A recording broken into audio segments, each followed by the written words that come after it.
قوم سمود نے بھی خبردار کرنے والوں کو جھٹلایا تو کہا کہ بھلا ایک آدمی جو ہم ہی میں سے ہے ہم اس کی پیروی کریں؟ یوں ہو تو ہم گمراہی اور دیوانگی میں پڑ گئے۔ کیا ہم سب میں سے اسی پر وحی نازل ہوئی ہے؟ نہیں، بلکہ یہ جھوٹا بڑائی مارنے والا ہے۔ ان کو کل ہی معلوم ہو جائے گا کہ کون جھوٹا بڑائی مارنے والا ہے۔ اے صالح، ہم ان کی آزمائش کے لیے اونٹنی بھیجنے والے ہیں، تو تم ان کو دیکھتے رہو اور صبر کرو، اور ان کو آگاہ کر دو کہ ان میں پانی کی باری مقرر کر دی گئی ہے، ہر باری والے کو اپنی باری پر آنا چاہیے۔ تو ان لوگوں نے اپنے رفیق کو بلایا اور اس نے اونٹنی کو پکڑ لیا، پھر اسے مار ڈالا۔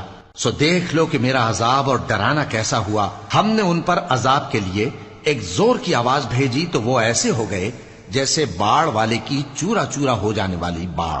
اور ہم نے قرآن کو سمجھنے کے لیے آسان کر دیا ہے، تو کوئی ہے کہ سوچے سمجھے؟